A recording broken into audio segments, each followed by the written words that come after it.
Komandan Pusat Polisi Militer atau Danpuspom TNI Marsikal Muda TNI Agung Handoko menepis isu adanya intimidasi terhadap pimpinan Komisi Pemberantasan Korupsi atau KPK terkait penanganan kasus suap pengadaan alat-alat di Basarnas yang melibatkan 2 prajurit aktif TNI.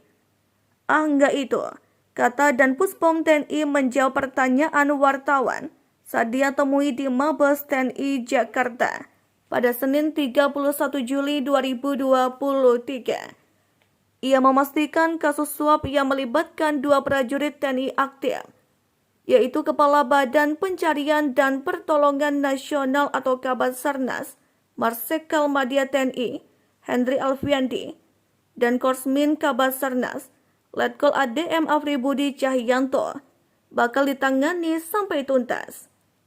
Bisa diikuti nanti, ucap dia.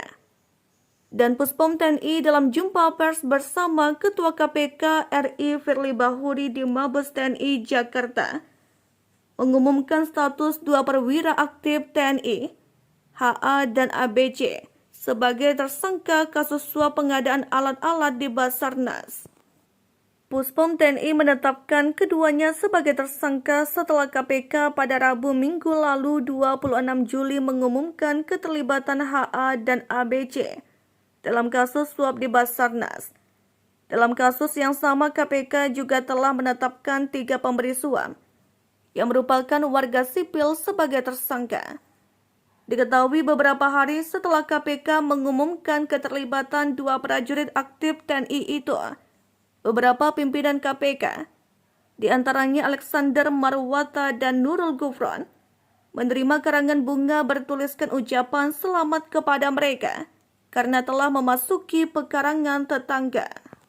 Pengirim karangan bunga itu sampai saat ini masih belum diketahui orangnya. Berikut maksud dari isi ucapannya. Ketua KPK RI Firly Bahuri saat ditanya mengenai karangan bunga itu menyampaikan, dia menyerahkan itu kepada Polri. Hal ini sudah kami sampaikan kepada Kapolri. Begitu kami mendapat berita ada kiriman bunga, kami sampaikan kepada Kapolri.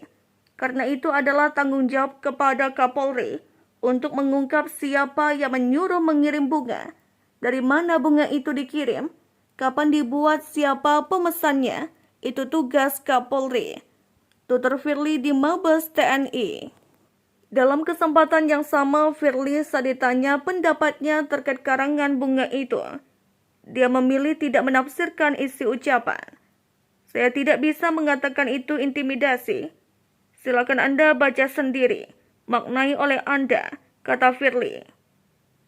Dia menjelaskan pegawai KPK karena tugas-tugasnya memeriksa dan menindak korupsi, tentu rentan diintimidasi oleh pihak tertentu. Namun Firly memastikan KPK telah mengantisipasi itu. Di internal kami menyampaikan, kita punya sistem bagaimana mengaplikasikan tombol darurat atau kita kenal dengan panic button. Pada prinsipnya dimanapun pegawai KPK berada dia dilengkapi dengan sistem keamanan, ujar Firly Bahuri.